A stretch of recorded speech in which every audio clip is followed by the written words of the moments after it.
Hello guys.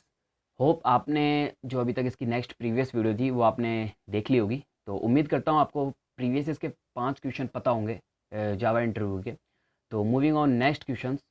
So welcome back once again. Without wasting our time let's get started.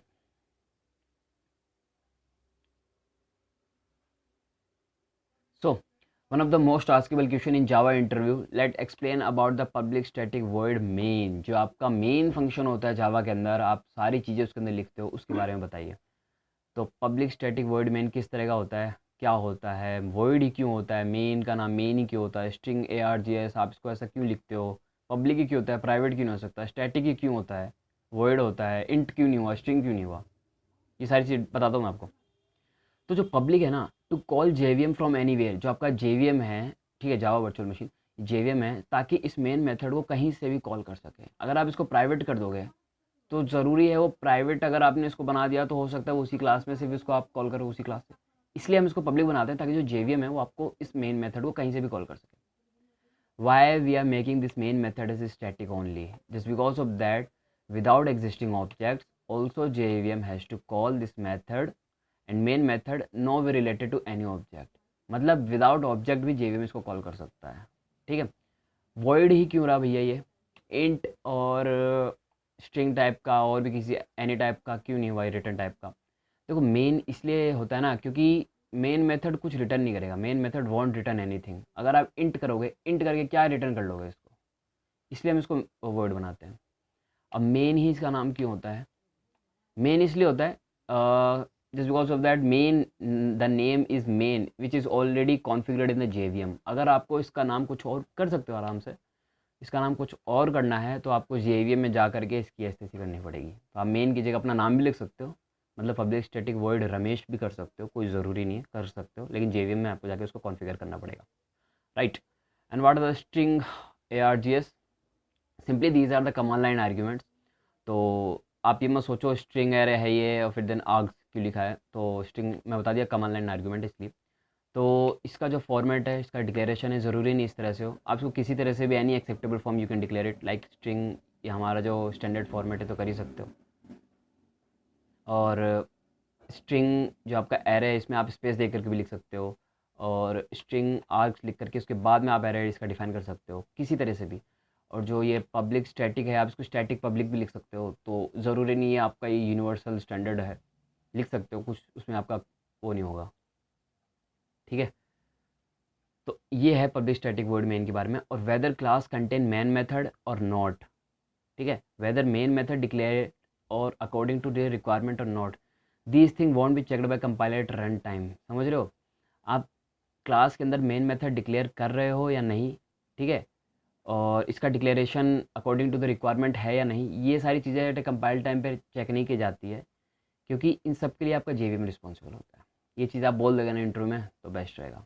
बाकी आपको तो बता ही दिया आपने, पब्लिक स्टैटिक वॉइड मेन इसका नाम क्यों होता है। पब्लिक क्यों, क्योंकि ये कहीं से भी कॉल हो सकता है, जेवीएम इसको कहीं से भी ताकि कॉल कर सके। स्टैटिक क्यों, क्योंकि without existing objects JVM has to call this main method. और वॉइड ही क्यों, क्योंकि हम इसका कोई रिटर्न टाइप नहीं चाहते हैं।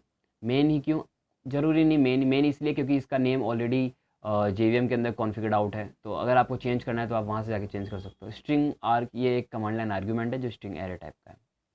ठीक है। बहुत सिंपल सा क्वेश्चन है। नेक्स्ट क्वेश्चन जो 7th क्वेश्चन हमारा, difference between overloading and overriding. Java interview preparation कर रहे हो तो ओवरलोडिंग ओवरराइडिंग के बारे में already you are familiar with, like overloading methods with having same name and different argument types, these are overloading. And methods having a same name with same argument types, यहाँ पे with name, ठीक, with same name and इसका एक नाम भी होता है आगे, मेथड सिग्नेचर, वो आपको मैं फर्दर वो उसमें बताऊंगा। अगर आप और राइडिंग की जब सीरीज़ चलेगी अपनी ऊप्स का कंसेप्ट, तो उसके अंदर मैं बताऊंगा मेथड सिग्नेचर क्या होता है। ठीक है, तो उसका मेथड सिग्नेचर हमारा सेम होना चाहिए और राइडिंग के अंदर। ठीक, तो वो राइडिंग होता है। और भी इसके बारे में आप बता सकते हो, सिंपल इतना सा मत बोल देना 2 लाइन में। आप बता सकते हो कि these are static polymorphism, early binding you can call also this, and these are dynamic polymorphism, late binding here you can call this. तो ओवर राइडिंग के बारे में होप आपको पता होगा तो बता सकते हो, लेकिन इंटरव्यू में क्वेश्चन पूछा जाता है इसलिए मैंने इसके अंदर ऐड किया। Right. Moving on next question, difference between parent P equals to new child and child C equals to new child C। Okay, then बहुत ही सिंपल सा क्वेश्चन है। Child C equals to new child C, क्या हो रहा है इधर देखो, if we know exact run time type object then we should this approach, we should use this approach. मतलब अगर हमको रन टाइम जो हमारा ऑब्जेक्ट है at the time of run time we are exact know the किस type का उसका object होगा, इन टाइप का होगा, स्ट्रिंग टाइप का होगा, किस टाइप का होगा, बुलियन टाइप का होगा, तब हम इसको डिक्लेयर करते हैं, इस अप्रोच को यूज़ कर सकते हैं, है ना। By using the child reference we can call both parent and child class method. अगर आपको जैसे पता ही नहीं होगा तो आपको इस मेथड को भी यूज़ करके क्या करोगे, इसके बारे में आपको ब्रीफ में डेफिनेशन दूंगा, मैं ब्रीफ में एक्सप्लेन करूँगा, ठीक है।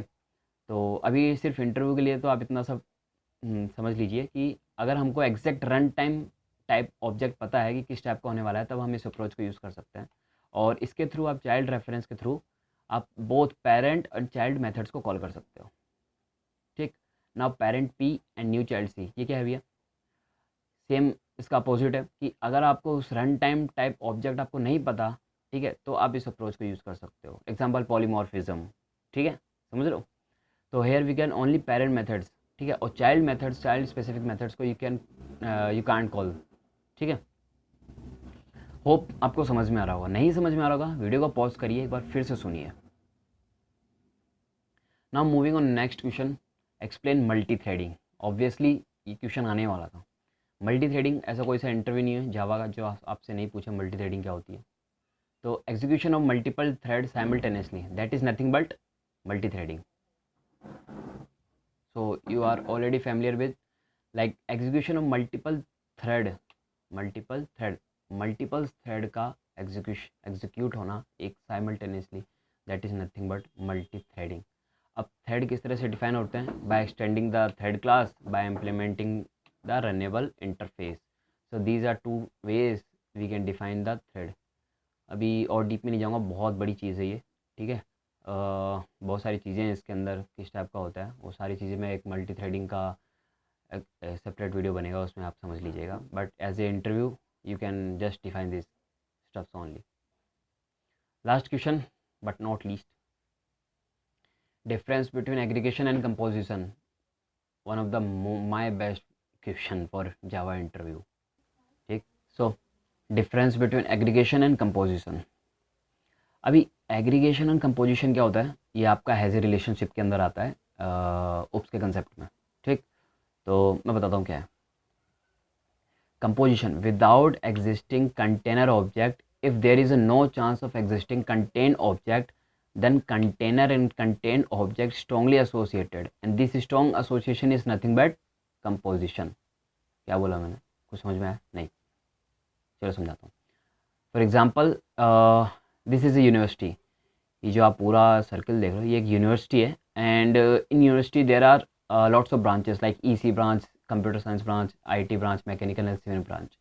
अब इसका मतलब क्या हो रहा है कंपोजिशन में कि अगर यूनिवर्सिटी ही नहीं रहे तो EC, CL और CSE और मैकेनिकल सिविल ब्रांच रह के क्या करेंगे, गेड़ी में पॉइंट। मतलब यूनिवर्सिटी के बिना इनका कोई एग्जिस्टेंस ही नहीं है, इस ऑब्जेक्ट का कोई एग्जिस्टेंस ही नहीं है। यूनिवर्सिटी होगी तो ये ब्रांचेस होंगे, यूनिवर्सिटी नहीं होगी तो इसका कोई एग्जिस्टेंस ही नहीं होगा।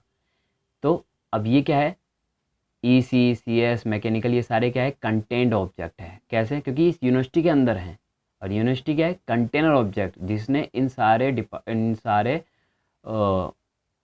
ऑब्जेक्ट्स को कंटेन कर रखा है, इन सारे ब्रांचेस को कंटेन कर रखा है। तो ये एक इनका स्ट्रॉन्गली एसोसिएशन हो गया, इनके बीच का जो बॉन्ड है बहुत ही स्ट्रॉन्ग है।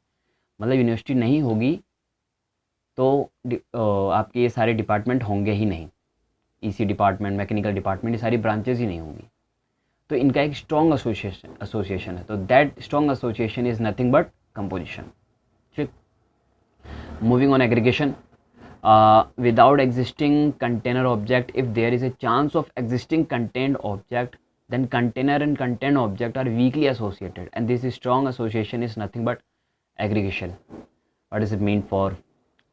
सिंपल सा समझाता हूँ आपको, ये तो समझ में आने वाली नहीं है, ये वही बात है ना, हम लोगों को आदत है डेफिनेशन रटने की है, और आप रटोगे तो कोई चीज़ समझोगे नहीं। समझने वाली चीज़ बताता हूँ, देखो for example there is a department, okay, there is a department, और हर डिपार्टमेंट में अलग अलग प्रोफेसर्स होते हैं, like P1 professor, P2, P3, P4, P5।